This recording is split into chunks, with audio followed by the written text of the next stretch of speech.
You're such a loser, Emma. Can you please not mention where you work when my in-laws arrive? My sister's voice sliced through the candlelight like broken glass. I looked up from the mashed potatoes I'd just set on Mom's table.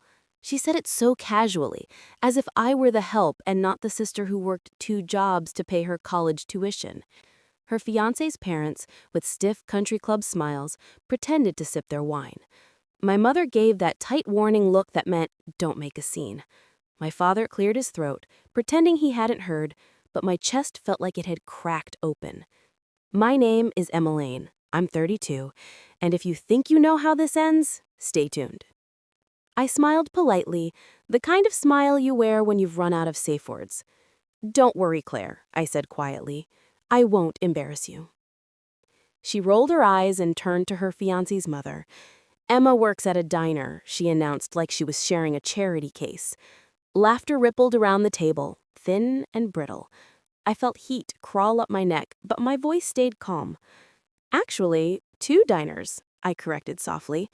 Double shifts help when you're covering someone's tuition payments. The table fell silent. Claire's fiancé, Mark, blinked. Wait, you paid for...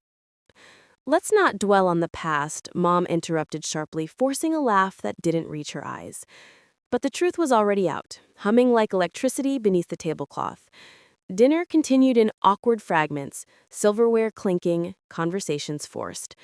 I kept my eyes on my plate, counting every second until I could leave.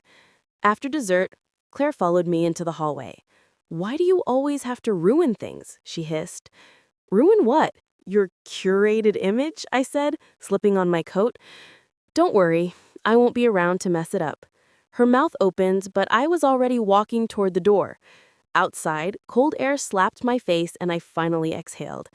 I'd spent years feeding her dreams while starving mine, but something shifted tonight.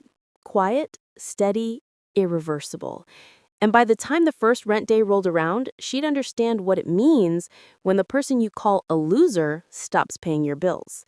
The next morning, sunlight hit my kitchen window like an accusation. My phone buzzed with work notifications, but I stared at the list of automatic payments. Utilities, student loan, and one that stood out like a bruise. Claire's rent. $1,450 due on the 1st. I hovered over the cancel auto pay button for a long moment before tapping it. A clean click. It felt like deleting an old version of myself. The sound of the coffee machine grounded me in my small apartment. Every surface smelled faintly of lemon cleaner and effort. I'd built this life inch by inch. Waitress mornings, night shifts at the coffee shop, online design classes in between. Not glamorous, but mine. Claire had never asked where the money came from. She just accepted it. The rent transfers, the tuition payments, the loans that never got repaid. Her version of me existed somewhere between background noise and bank account. I went to my afternoon shift, tying my apron around my waist. The diner hum was its own kind of therapy. Plates clinking, coffee pouring, music from the 80s drifting from the back. Marcy, my manager, raised a brow. You okay? You look like someone finally saw the truth. Something like that, I said. Good. About time you stopped carrying dead weight. That night, my phone lit up. Claire. Hey, forgot to remind you about the rent transfer. Can you send it before midnight? I typed slowly, not sending. Not my responsibility anymore. 3 dots appeared, disappeared, then returned. What does that mean? You know I have the twins and bills. Then maybe stop calling me a loser at family dinners, I wrote, hitting send before I could soften it. 10 minutes of silence. Then, you can't just stop. Mom will lose it. I set my phone face down on the counter. For years, I'd been her invisible backbone, the sturdy one, the fixer. But something about being humiliated in front of strangers flipped a switch inside me. That night, I didn't dream about work or bills. I dreamed of silence, of a peace so complete it felt like freedom wearing my skin. By Sunday morning, the family group chat was on fire. Mom, Emma, what's this about you refusing to help your sister? Dad, can we all be adults about this? Claire, you're punishing the kids, not me. Grow up. I sipped my coffee slowly, scrolling through the messages. Not one said, "Are you okay?" Not one asked what happened at dinner. For years, they'd expected me to absorb every insult, every expense, and call it love. But not this time. At noon, Mom called. "Sweetheart, can we talk about what's going on? Claire's worried sick." She called me a loser in front of her in-laws. Mom paused. "She didn't mean it. You know how stressed she's been." I worked 2 jobs to get her through college. She meant it. Mom sighed, her voice turning cautious. "Families support each other. That's what makes us strong." I laughed quietly. Funny, that only seems to apply when I'm the one giving. "Don't be dramatic, Emma." "I'm not. I'm just done." Click. The call ended before I could hear her inhale. Later, I visited the small park near the diner.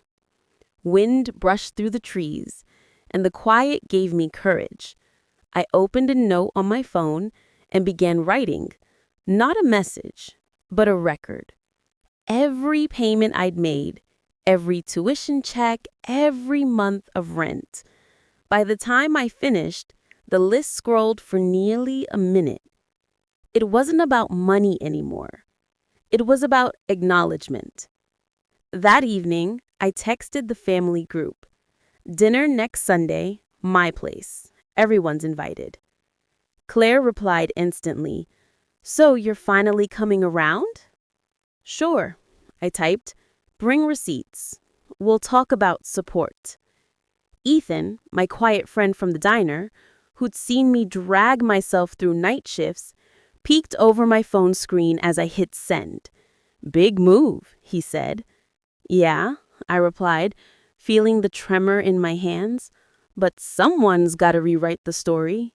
And this time, it wasn't going to end with me cleaning up the mess. The following Sunday, my small apartment smelled like coffee and confrontation. I'd cleaned the counters twice, rearranged the chairs, then forced myself to stop fussing.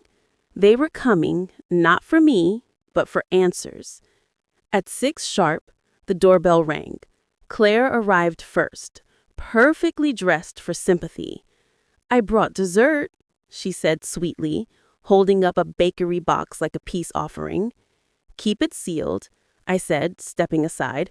"We're not celebrating." Behind her came Mom and Dad, already tense. Mom clutched her purse like a life vest. Dad looked at everything except me. They sat stiffly around my table, the same table where Ethan and I had eaten takeout 100 quiet nights. I placed a folder in front of them.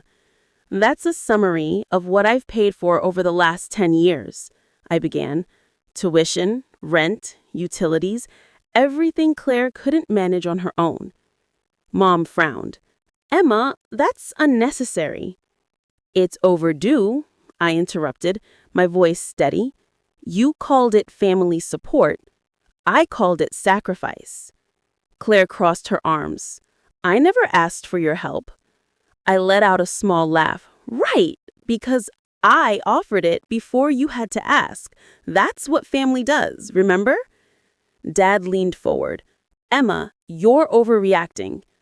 I looked straight at him. "When she called me a loser in front of her fiancé's family, was that overreacting too?" Silence. Claire's eyes darted to Mom. "You're twisting it. I was nervous." "Then maybe next time insult someone who didn't put you through college," I said. The tension thickened until it hummed in the air. I slid another paper across the table. A printed notice from her landlord. "Your rent's overdue. I let him know the payments won't continue. You'll need to handle it." Her face drained of color. "You wouldn't?" "I already did." Mom gasped. "Emma, she has kids." "And maybe she'll finally learn what responsibility feels like." No one spoke after that. The only sound was the clock ticking toward the first of the month. When they finally left, the air felt still, like the pause between thunder and rain. For the first time in years, I didn't feel guilty for doing the right thing. The silence after they left clung to my apartment like fog. I didn't turn on music, didn't text anyone. I sat there staring at the folder of receipts, feeling both lighter and hollow. I had finally spoken the truth aloud, and it had landed like a wrecking ball. Monday morning, I walked into the diner early. The neon open sign buzzed softly, casting pink light across the counter. Marcy was wiping menus. "You look like someone who finally dropped a 10-year secret," she said. "More like a 10-year burden," I answered, slipping on my apron. "Well," she smiled, "don't pick it back up." By mid-morning, I noticed the stares. My phone buzzed with alerts, group texts, missed calls, a social media post from my sister. She'd written, "Some people would rather humiliate family than help them. Can't believe blood can be this cold." Hundreds of sympathy emojis trailed beneath it. For a second, I felt that familiar urge to explain, to defend. But then I remembered the silence at my wedding, the whispers at dinner, the bills with my name on them. Not this time. That evening, Ethan dropped by with takeout. "You've seen it?" he asked, setting down the bag. "Yeah," I said, scrolling through the comments. "She's turning me into the villain." "You don't owe anyone a counter story. The truth will breathe on its own." His calm steadied me like a hand on the shoulder. 2 days later, my manager handed me a stack of mail that had been dropped off. Inside one envelope was a printed letter from my parents. "We're disappointed in how you handled things, but we still love you." I traced the words with my finger, realizing it wasn't an apology, just a performance of one. I folded the letter and placed it in the trash. There's a strange quiet that follows when you stop begging to be understood. That night, I fell asleep to the sound of rain tapping against my window. Steady, cleansing, final. By the weekend, the family silence felt strategic. No calls, no messages. Just the kind of quiet that dares you to break it first. But I'd learned something new. Silence isn't punishment when it's chosen. It's peace. Sunday afternoon, while I was refilling coffee at the diner, a familiar voice broke through the noise. "Emma?" I turned, nearly dropping the pot. Claire stood there, makeup perfect, but eyes red-rimmed. "Can we talk?" she asked. I nodded toward a corner booth. 10 minutes, that's all I've got." She slid in across from me, her hands trembling around a napkin. "I shouldn't have said what I said at dinner," she began. I waited. She exhaled shakily. I wanted them to like me, Mark's parents. They're judgmental, and I panicked." "You didn't panic," I said quietly. "You aimed your shame at me. That's not the same thing." She flinched but didn't deny it. "I lost the apartment," she whispered. "Mom's furious. Dad won't even talk to me. I'm staying at a friend's house for now." I studied her for a long moment. The proud sister who once looked down on me now sat small and scared. "You'll figure it out," I said. "Please, Emma, I can't do this alone." "You never had to," I said softly. "You just chose to forget who was helping you." She bit her lip. "You're really not going to help me, are you?" "I already did. For 10 years. A single tear rolled down her cheek before she stood. "You've changed." "No," I said, returning to the counter. "I stopped pretending." After she left, Marcy nodded toward me from the register. "You okay?" I looked out the window at the fading light over Main Street. "Yeah," I said. "For the first time, I think I actually am." When I clocked out that night, my phone was quiet. No guilt, no begging, no apologies, just silence. And this time, it felt earned. The next morning, sunlight spilled across my kitchen table, glinting off the stack of mail I hadn't touched all week. A notice from my landlord, a few bills, and one cream-colored envelope addressed in my mother's handwriting. I didn't open it right away. Instead, I poured coffee and sat staring at the steam curling upward, remembering all the mornings I'd rushed out early so Claire could sleep in. Years of quiet sacrifices disguised as love. When I finally opened the letter, her words were carefully rehearsed. "Family shouldn't fight over money. We've all made mistakes. You should have been kinder to your sister." No mention of what she said at dinner, no apology, just guilt disguised as grace. I folded the paper, slid it into the drawer, and wrote a reply. Never planned to send. Dear Mom, I'm not angry. I'm awake. There's a difference. At the diner that afternoon, Ethan walked in with 2 coffees. You've been quiet, he said, sliding into the booth. I'm processing, I admitted. It's strange letting go of something that defined you for so long. He studied me for a moment. You're allowed to build a life that doesn't include people who keep tearing you down, even if they're family, especially if they're family. His words settled somewhere deep. I thought about the scholarship program the diner owner had mentioned months ago, a local grant for single women in night school. I'd ignored it back then, too busy keeping everyone else afloat. But now, the idea flickered like a new sunrise. That evening, I sat at my desk and filled out the application. For the first time, I was investing in myself. My own name in the recipient box felt strange and thrilling.